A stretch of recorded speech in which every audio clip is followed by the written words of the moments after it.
ఆమేన్. ప్రభునందు ప్రియులారా, రాయబడిన సంగతులు అనేకమున్నాయి, ప్రతిదానికి సమయము కలదు అని ప్రసంగి తన గ్రంథంలో రాసినట్లు మనం చూస్తూ ఉన్నాం. రాజయ్యుండి రాజరికములో ఉన్నటువంటి సొలొమోను రచించిన మరొక కావ్యం ఇది ప్రసంగి గ్రంథం. ఈ కావ్య గ్రంథంలో ప్రసంగి అనేకమైనటువంటి మర్మాలు, జీవిత సత్యాలు అతడు చెప్పాడు. ఎంతో సైకాలజీ కూడా చెప్పని అద్భుతమైనటువంటి మాటలు మరి ప్రసంగి తెలియచేశాడు. చిట్ట చివరకు తన జీవిత పరమార్థాన్ని ఎరిగిన వాడై లిఖించాడు. అట్టి మాటలలో నుంచే ఒక మాటను మనం ఇలాగో పిక్ చేసుకొని ఈ దినము ఆ మాటలను ధ్యానించబోతున్నాం. 3వ వచనంలో ఉన్న ఆ మాట పడగొట్టుటకు కట్టుటకు అనే మాట చూస్తుంది. పడగొట్టవలసినవి ఉన్నాయి, కట్టవలసినవి ఉన్నాయి.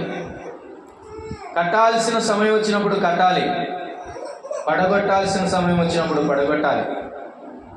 పడగొట్టాల్సినవి పడగొట్టకపోతే నష్టమే, కట్టాల్సినవి కట్టకపోయినా నష్టమే. కట్టాల్సినవి కట్టే సమయంలోనే కట్టాలి, పడగొట్టాల్సినవి పడగొట్టే సమయంలోనే పడగొట్టాలి. లేకపోతే చాలా నష్టాలు కలుగుతాయి. కాబట్టి ప్రియులారా, ఈ దినము జస్ట్ అలాగా కాసేపు దేవుని వాక్యంతో మనం ముచ్చటిస్తూ కట్టవలసినటువంటి సంగతులను మనం ఆలోచన చేద్దాం. నీ జీవితంలో, నా జీవితంలో కట్టాల్సినటువంటి బాధ్యతాయుతమైన సంగతులు కొన్ని ఉన్నాయి. ఏమి కట్టాలి అన్న సంగతులు మనము ఆలోచన చేద్దాం ప్రియులారా. ఏమి కట్టాలి అన్న సంగతులను మనము ఆలోచన చేద్దాం ప్రియులారా. చూడండి, దినవృత్తాంతముల మొదటి గ్రంథం 22వ అధ్యాయం. దినవృత్తాంతముల మొదటి గ్రంథం, దినవృత్తాంతముల మొదటి గ్రంథం 22వ అధ్యాయము.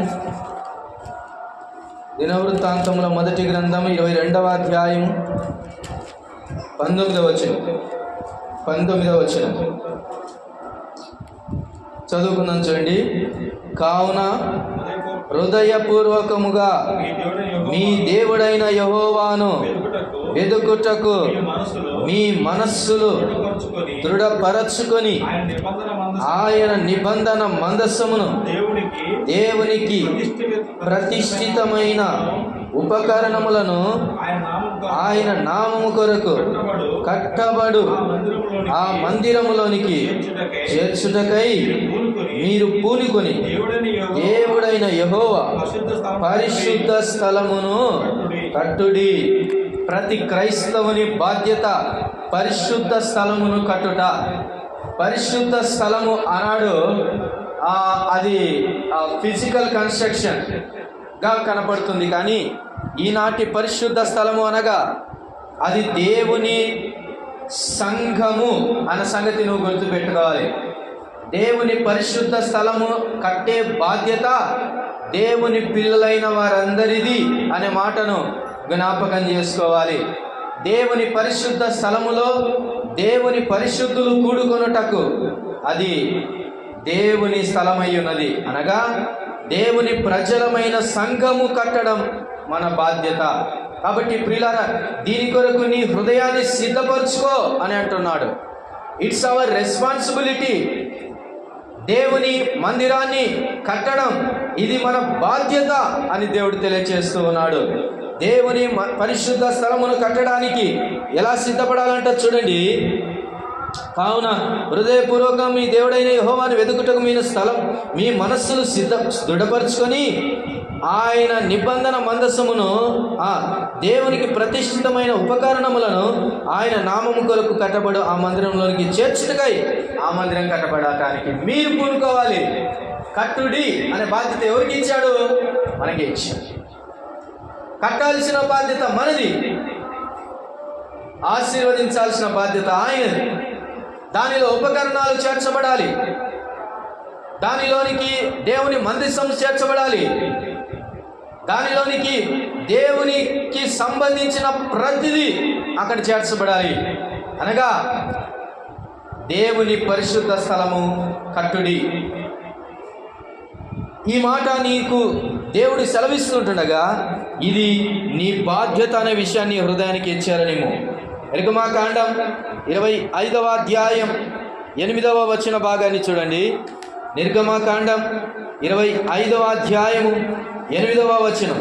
దేవుని నివాస స్థలం, దేవుని పరిశుద్ధ స్థలమును గుర్చిన ఆ సంగతులను మనము ఆలోచన చేస్తుండగా 25వ అధ్యాయము 8వ వచన భాగాన్ని చదువుకుందాం. నేను వారిలో నివసించినట్లు వారు నాకు పరిశుద్ధ స్థలమును నిర్మింపవలెను ఆజ్ఞగా కనబడుతుంది. దేవుడు మన మధ్యలో నివసించాలంటే, దేవుని కార్యాలు మనం చూడాలి అంటే దేవుని పరిశుద్ధ స్థలమును నిర్మించాలి. ఇక్కడ రాయబడిన మాట, దేవుని పరిశుద్ధ స్థలమును నిర్మించవలెను, నేను వారిలో నివసించినట్లు వారు నాకు. ఎవరి కొరకు ఈ స్థలం? ఈ స్థలం ఎవరి కొరకు అంటే మనం పండుగలు పబ్బాలు చేసుకోవడానికి కాదు, మనం పెళ్ళిళ్ళు పేరంటాలు చేసుకోవడానికి కాదు. ఈ స్థలము పరిశుద్ధ స్థలము. ఇది దేవుని కొరకు కట్టాల్సిన స్థలం. నా కొరకు కట్టండి. నేను రావాలంటే, నేను ఉండాలంటే, నేను నివాసం చేయాలంటే, వచ్చి వారిని ఆశీర్వదించాలంటే నాకు స్థలం కావాలి. అది పరిశుద్ధ స్థలం. అది కట్టాలి. అది నిర్మించమని చెప్పండి వారికి, అది కట్టమని చెప్పండి. కట్టుడి అనే మాట చూస్తూ కట్టాల్సినవి మన బాధ్యత ప్రియులారా. మన చేతుల్లో ఉంది ఈ బాధ్యత. దేవుడు అప్పగించిన పని అనే మాట మనం మర్చిపోకూడదు ప్రియులారా. కీర్తనల గ్రంథం 96వ కీర్తన 6వ వచనంలో ఆ పరిశుద్ధ స్థలములో ఏముండబోతున్నాయి, ఆ పరిశుద్ధ స్థలమునకున్న ప్రాముఖ్యత ఏంటి, ఎందుకు కట్టమంటున్నాడు అన్న సంగతులు ఆలోచన చేస్తుండగా కీర్తన గ్రంథం 96వ కీర్తన 96వ కీర్తన 6వ చరణాన్ని చదువుకుందాం. 96:6 ఘనతా ప్రభావములు ఆయన సన్నిధిని ఉన్నవి, బల సౌందర్యములు ఆయన పరిశుద్ధ స్థలములో ఉన్నవి. చాలు. ఎందుకు ఆయన పరిశుద్ధ స్థలం కట్టాలి అంటే బల సౌందర్యపు స్థానం అండి. అది అక్కడ దేవుని బలం ఉంటుంది. అది సౌందర్యమైన స్థలం. అది కట్టాలి. దేవుని పరిశుద్ధ స్థలాన్ని కట్టుడి. కట్టడానికి సమయం వచ్చింది. కట్టాల్సిన బాధ్యత మన మీద ఉంది. దేవుని సన్నిధిలో మనము నిలుచుండాలంటే దేవుడు ఉండాలి. దేవుడు ఉండాలంటే పరిశుద్ధ స్థలం కావాలి. ఒక మాట చెప్తున్నాను, మనము ఆయనకు పరిశుద్ధ స్థలం అయినటువంటి అనుకూలమైనటువంటి స్థితిగతిని ఏర్పాటు చేయాలి. మనుషులున్న ప్రతి చోటు దేవుడు ఉండడు, కానీ పరిశుద్ధత గల స్థానమందు ఆయన ఉంటానంటున్నాడు. ఆయన ఉండే స్థానం పరిశుద్ధ స్థలం. మోషే ఒకసారి దేవుని ప్రత్యక్షతను చూడాలని పొద కాలుతూ ఉన్నప్పుడు, ఏమిటబ్బా పొగ వస్తుంది కానీ పొద కాలిపోవడం లేదే అని అలాగొచ్చి చూద్దాం అనుకున్నప్పుడు దేవుడు సెలవిచ్చిన మాట, మోషే ఇక్కడికి రావాలి, నువ్వు నిలిచిన స్థలం ఇది పరిశుద్ధమైన స్థలం, ఇదిగో నీ చెప్పులు విడువుము. ఆయన వచ్చే స్థానం, ఆయన మన మధ్యకు నిలిచే స్థానం, ఆయన ప్రత్యక్షత స్థానం, అది పరిశుద్ధమైనది, గుర్తుపెట్టుకోవాలి. కాబట్టి ప్రియులారా, ఆ పరిశుద్ధ స్థలాన్ని ఎవరు కట్టాలి? మనమే కట్టాలి. అందుకే మనకిచ్చిన పేరేంటి తెలుసా? మనం పరిశుద్ధులం. దేవుడు మనకిచ్చిన మాట, మనకిచ్చిన బిరుదు, మనకిచ్చిన పేరు పరిశుద్ధులు. పరిశుద్ధులే కట్టాలి పరిశుద్ధ స్థలం. కట్టాల్సిన బాధ్యత ఆత్మ సంబంధమైన స్థలం అది అనే మాట చూద్దాం. ఇంకా అసలు పరిశుద్ధ స్థలం అని ఆత్మీయంగా మనం మలుచుకుంటే ఏంటి ఆ పరిశుద్ధ స్థలం అంటే 114వ కీర్తన 114వ కీర్తన 2వ చరణాన్ని చదువుతాం. యూదా ఆయనకు పరిశుద్ధ స్థలమైన. యూదా ఆయనకు పరిశుద్ధ స్థలమాయను. యూదా అన్నటువంటి వాడే ఆయనకు పరిశుద్ధ స్థలమయ్యాడు. అంటే నీవు నేను ఆయనకు పరిశుద్ధ స్థలం అని అర్థం. నీవే ఒక పరిశుద్ధ స్థలం, నేనే ఒక పరిశుద్ధ స్థలం. ఎక్కడ పరిశుద్ధ స్థలం ఉంటే అక్కడ దేవుడు ఉంటాడు. ఆ మాటను గుర్తుపెట్టుకోవాలి. కాబట్టి make your body and soul comfortable. దేవుడు నిలిచుండటానికి నీవే ఒక పరిశుద్ధ స్థలం. యూదా ఆయనకు పరిశుద్ధ స్థలం అయ్యాడంట. అంటే నేను ఎక్కడికైనా వస్తానంటే, నేను ఎక్కడికైనా వచ్చి నిలుతున్నా అని అంటే ఎవరు కనపడ్డారు అంటే యూదా కనపడ్డారు. యూదా ఆయనకు పరిశుద్ధ స్థలమయ్యాడు. అందుకని యూదా గోత్రపు సింహమైన మన ప్రభువు అలాగూ వచ్చినట్లు మనం చూస్తూ ఉన్నాం. కాబట్టి ప్రియులారా, నీవు ఆయనకు పరిశుద్ధ స్థలమైతే, నీవు ఆయనకు పరిశుద్ధ స్థలమైతే ఆయన నీ దగ్గరికి వస్తాడు. యెషయా గ్రంథం 8వ అధ్యాయం 13వ వచనం. యెషయా గ్రంథం 8వ అధ్యాయం 13వ వచన భాగాన్ని చదువు. సైన్యములకు అధిపతియగు యెహోవాయే పరిశుద్ధుడనుకొనుడి.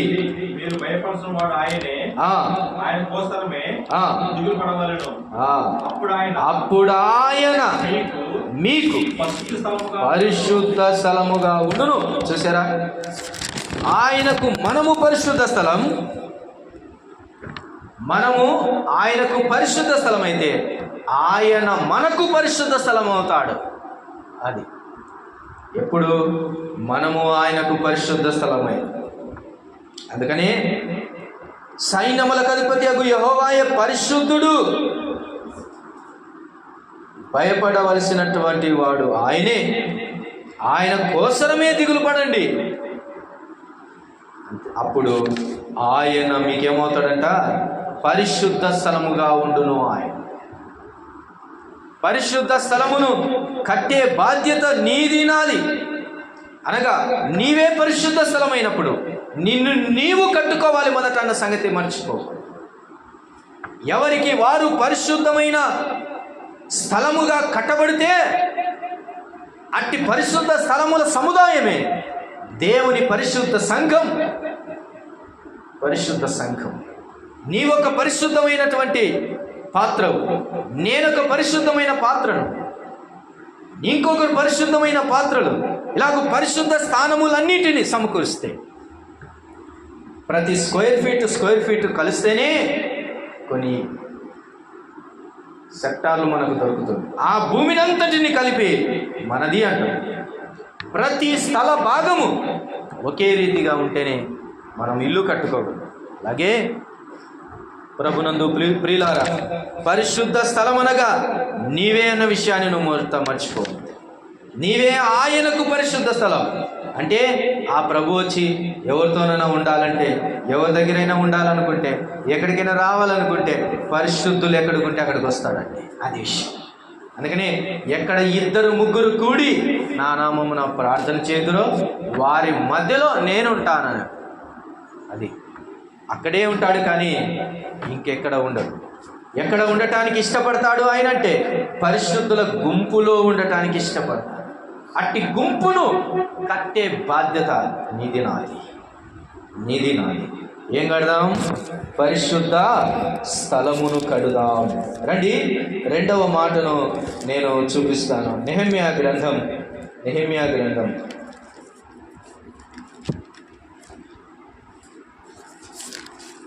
2వ అధ్యాయం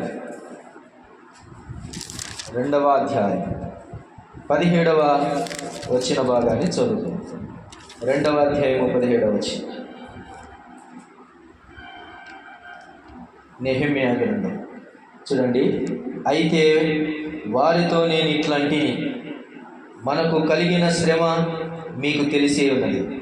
యెరూషలేము ఎట్లు పాడాయినో, దాని గుమ్మములు అగ్ని చేత ఎట్లు కాల్చబడినో మీరు చూచి ఉన్నారు. మనకు ఇక మీదట నింద రాకుండా యెరూషలేము యొక్క ప్రాకారములను మరలా కట్టుదము రండి. 2వ బాధ్యత ఏమిటి అంటే ప్రాకారములు కట్టడం. ప్రాకారము కట్టుటకు రండి అని అంటున్నాడు. ప్రాకారము లేకపోతే పట్టణం ఏమవుతుందో తెలుసా?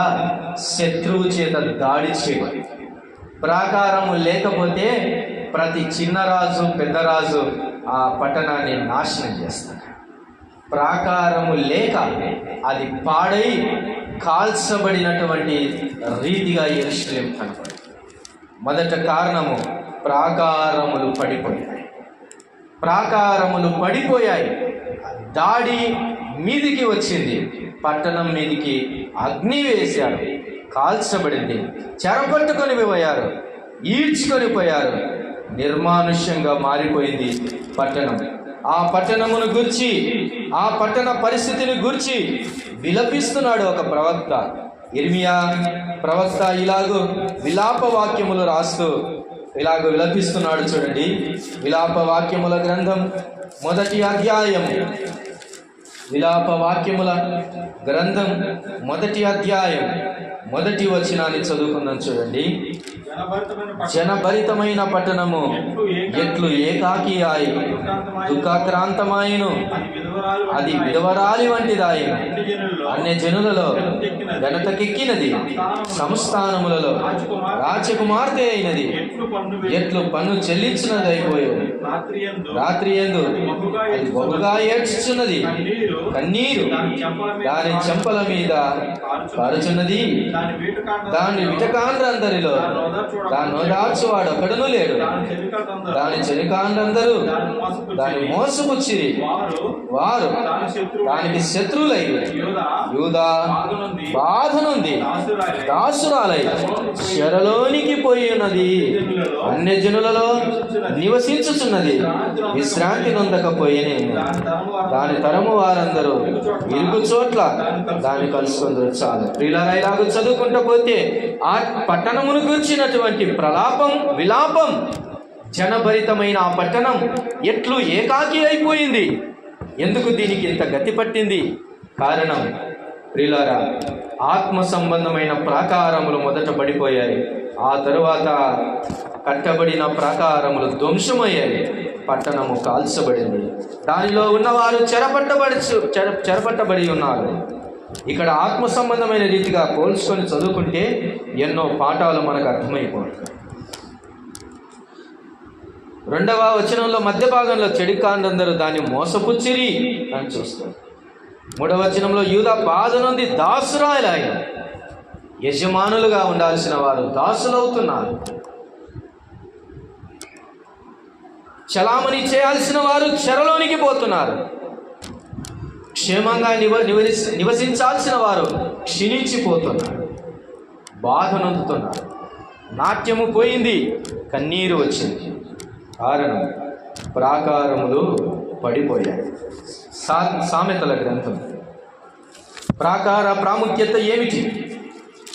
సామెతల గ్రంథం 25వ అధ్యాయం 28వ వచన భాగాన్ని చదువుకున్నాం. సామెతల గ్రంథం 25వ అధ్యాయం 28వ వచన భాగం. ప్రాకారము లేక పాడైన పురము ఎంతో, తన మనస్సును అణుచుకొనలేని వాడును. అంటే ప్రాకారము, దాని ప్రాముఖ్యత, ప్రాకారాన్ని పోల్చుకోవటానికి ఒక మాట ఇక్కడ కనబడుతుంది. ప్రాకారము లేకపోతే ఏమవుతుందంటే చెప్పండి, పాడైపోతుంది పురం. ప్రాకారము లేకపోతే నీ పురము పాడైపోతుంది. ఏమిటి ప్రాకారం అని అంటే ఇక్కడ చూడండి, మనస్సును పోల్స్తున్నాడు. మనస్సు అనేది మానవుని ప్రాకారం. మొదట ఎవడైనా శత్రువు లోపలికి రావాలంటే మొదట దాటేది మనస్సే. మనస్సు దాటుకొని వచ్చి హృదయాన్ని చెరిపి, ఆలోచనలు పాడు చేసి, దేహాన్ని పాడు చేసి, ఆత్మను కృంగదీసి, అగ్ని చేత కాల్చబడిన పట్టణంలాగా ఏకాకి చేసి వెళ్ళిపోతాడు వాడు. మొదట అటాక్ దేని మీద జరుగుతుందంటే మనస్సు అనే ప్రాకారం మీద. సాతానుడు అవ్వ మనస్సును ప్రేరేపించాడు, మరలు కొల్పాడు, మాయ చూపించాడు. మొదట ఆమె మనస్సు మారింది.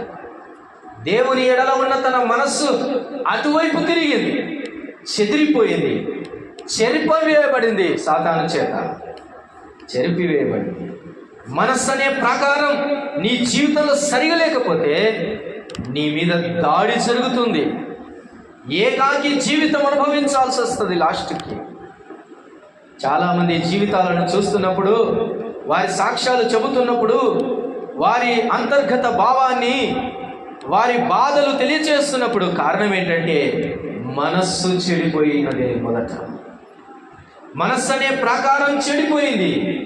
సొలొమోను మహారాజు మహాపట్టణాన్ని కట్టుకున్నాడు, దేవుని మందిరాన్ని నిర్మించాడే, కానీ తన ప్రాకారమును మర్చిపోయాడు. తన మనస్సు అనే ప్రాకారాన్ని మరచిపోయాడు. ప్రాకారమును పడగొట్టి శత్రువుల లోపలికి వచ్చి దాడి చేసి మహారాజైన మహాజ్ఞాని అయిన సొలొమోనును కూడా పడగొట్టాడు. ప్రాకారం యొక్క ప్రాముఖ్యత ఆమోసు గ్రంథం, మొదట హెజ్కేలు గ్రంథం 22వ అధ్యాయాన్ని మనం చదువుకుందాం. త్వరగా ఈ మాటను చదువుకుందాం. హెజ్కేలు గ్రంథం 22వ అధ్యాయం 30వ వచనాన్ని చదువుకుందాం. హెజ్కేలు గ్రంథం 22వ అధ్యాయం 30వ వచనం. నేను దేశమును పాడు చేయకుండానట్లు ప్రాకారమును దిట్టపరచుటకును బ్రద్దలైన సందులలో నిలుచుటకును తగిన వాడెవడని నేను ఎంత విచారించినను ఒకడైనను కనబడలేదే. చూసారా, ప్రాకారము దిట్టపరచుకోవాలి. ప్రాకారము దిట్టపరచుకోకపోతే దేవుని ఉగ్రత కూడా మీదికి వస్తుంది. అందుకని మొదట దేవుడు దేన్ని మార్చుకోమన్నాడు తెలుసా? మనస్సు మార్చుకోన్నాడు. మనస్సు అనే ప్రాకారం సరిగా లేకపోతే, అందుకని తీర్పు దినాన, ప్రతిదండన దినాన, ఉగ్రత దినాన దేవుడు ఎవరిని నాశనం చేస్తాడో తెలుసా? మారు మనస్సు లేని వారిని నాశనం చేస్తాడు.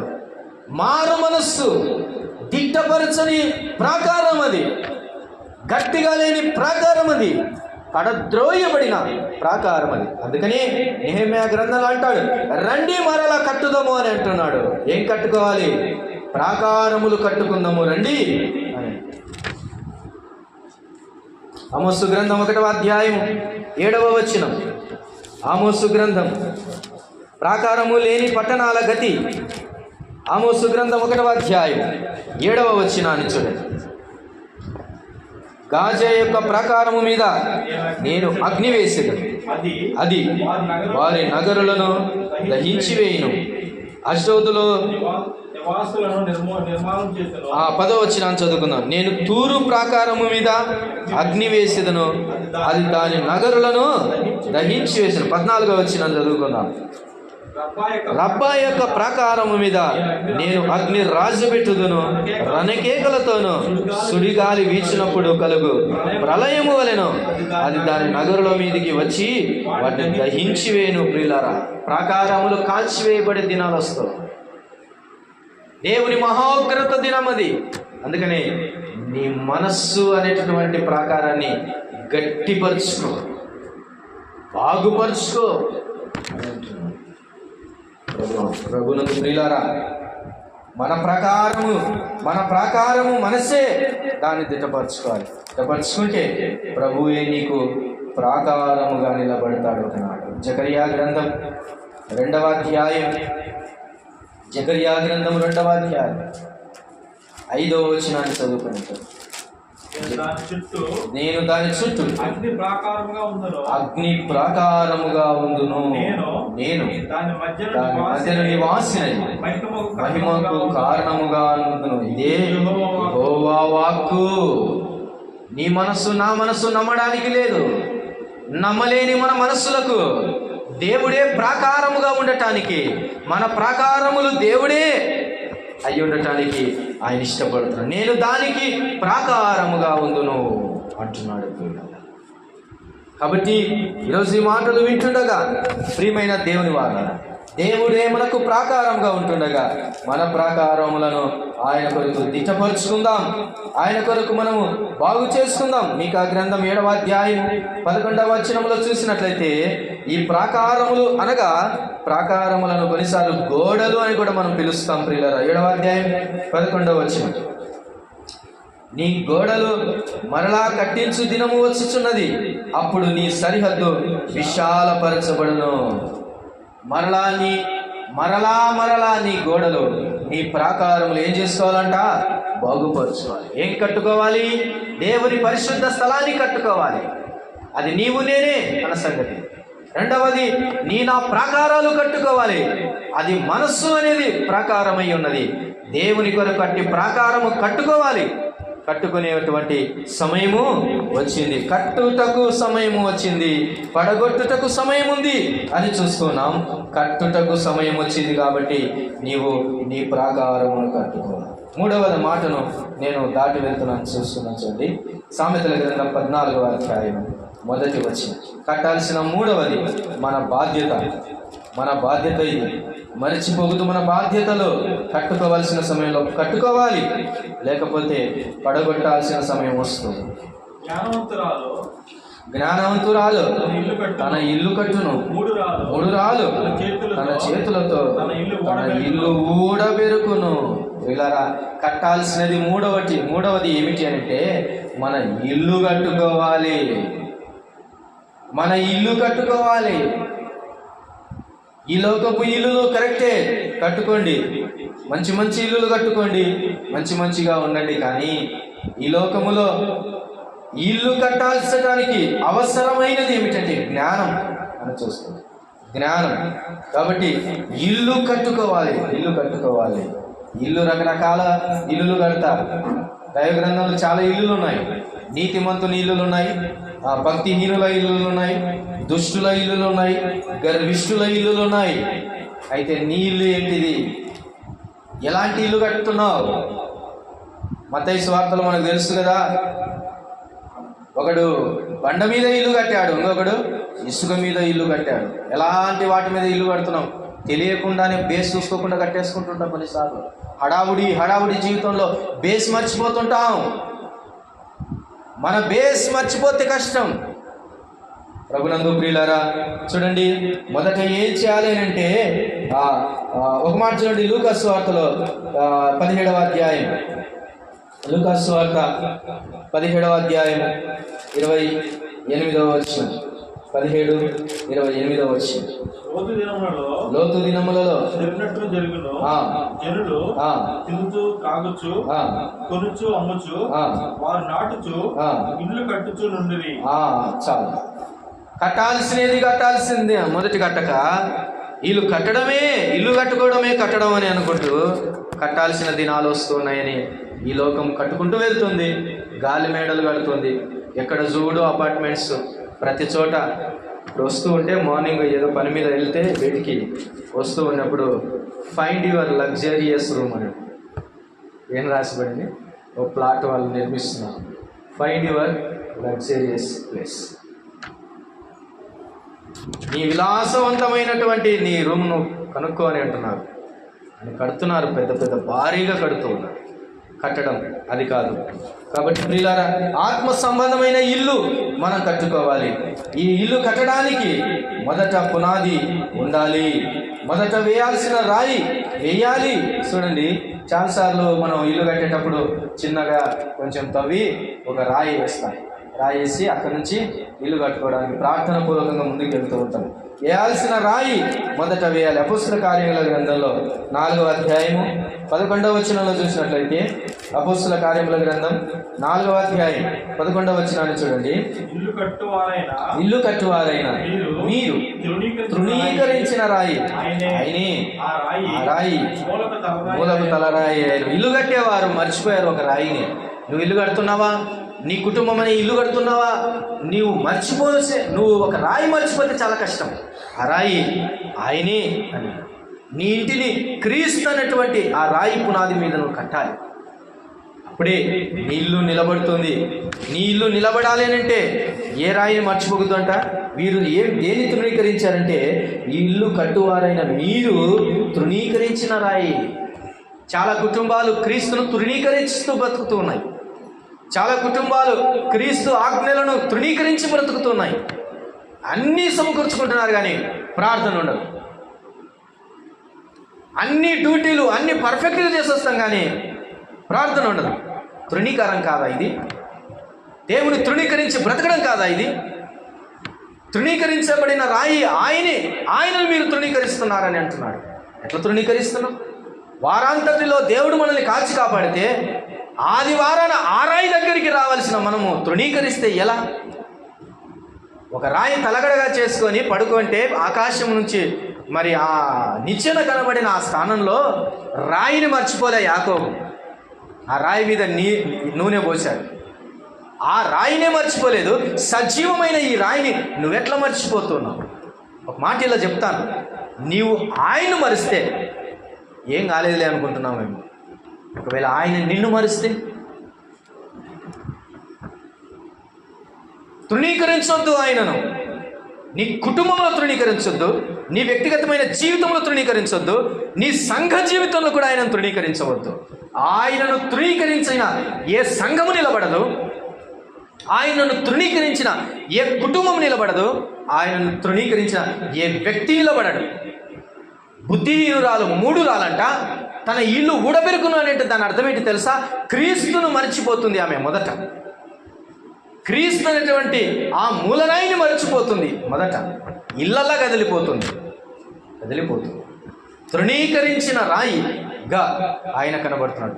Don't neglect him while constructing your house spiritually.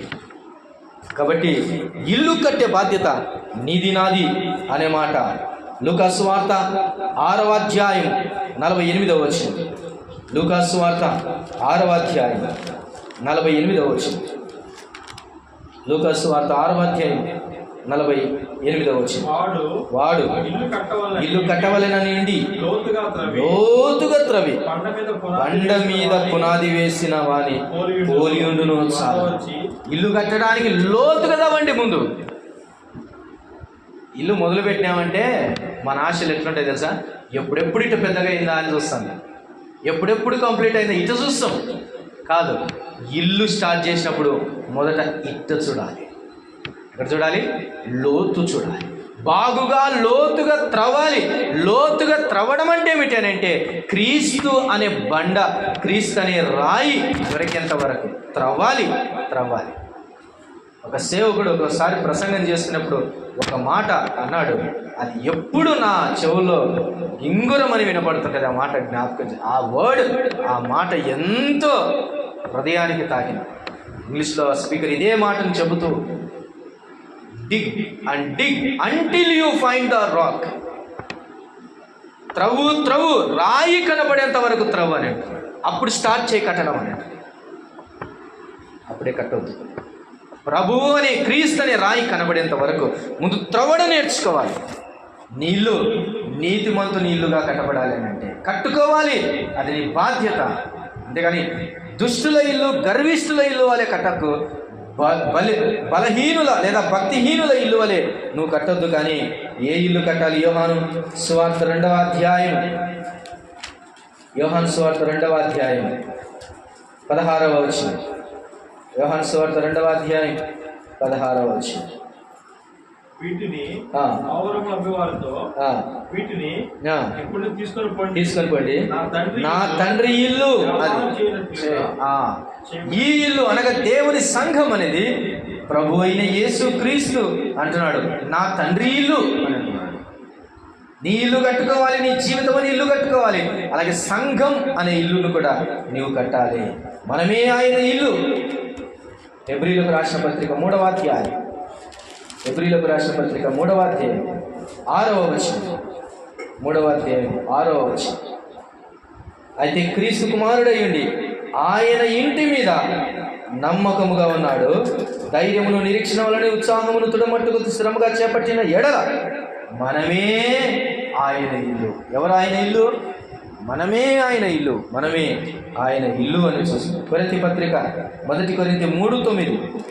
1 కొరింథీ 3వ అధ్యాయం 9వ వచనం. 3వ అధ్యాయం 9వ వచనం. మేము దేవుని జతపని వారమై ఉన్నాము, మీరు దేవుని వ్యవసాయమును, దేవుని గృహమునై ఉన్నారు. నీవు నేను ఆయన ఇల్లు. ఆయన ఇల్లు. కాబట్టి ప్రియమైన దేవుని వారు కట్టాల్సినవి మన బాధ్యత. 1 ఆయన పరిశుద్ధ స్థలాన్ని కట్టాలి. 2వది ప్రాకారాలు కట్టుకోవాలి. 3వది ఇల్లు కట్టుకోవాలి. వీటన్నిటిని కట్టే సమయం వచ్చింది. కట్టుకునే బాధ్యత నీ మీద, నా మీద. కట్టకపోతే, ప్రాకారము లేకపోతే పరిశుద్ధ స్థలము లేకపోతే, ఇల్లు లేకపోతే ఒకసారి ఆలోచించి, ఊరల్లా తిరిగి వచ్చిన రాత్రికి తలదాచుకునేది ఇల్లే, పరిస్థితుల నుంచి కాపాడేది ఇల్లే. ఇంటిలోనికి రావాలి. సంఘమనే దేవుని ఇల్లు, నీవు నేనే ఆయన ఇల్లు. ఆయన ఇంటిని కట్టే బాధ్యత నీది నాది అనే విషయాన్ని మనం మర్చిపోదు. ప్రభునందు ప్రియులారా, ఈ బాధ్యత నీ మీద ఉందా? కట్టవలసిన సమయం, ప్రతిదానికి సమయం ఉంది. కట్టుటకును పడగొట్టుటకును అనే సంగతి చూస్తూ ఉన్నాం. కట్టే సమయంలో నువ్వు కట్టకపోతే పడగొట్టాల్సిన సమయం రానే వస్తుందనేది మర్చిపో. కట్టాల్సిన బాధ్యత నీ మీద నా మీద ఉంది అని నేను మర్చిపోకూడదు. ఆ బాధ్యత ప్రభువు నీకు నాకు ఇచ్చాడు అనేది మర్చిపో. ఆయన పరిశుద్ధ స్థలాన్ని కట్టుదాం, ప్రాకారములు దిట్టపరుచుకుందాం, కట్టుకుందాం, మరలా కట్టుకుందాం. దేవుని ఇల్లును, మన ఇల్లును, మనమే దేవుని ఇల్లు, మన దేహమే దేవుని ఇల్లు, వాటిని కట్టుకుందాం. కట్టాల్సిన సమయము, బాధ్యత నీకు నాకు వచ్చింది అనే విషయాన్ని మర్చిపోకుండా సమయాన్ని మన హృదయంలో ఉంచుకుందాం.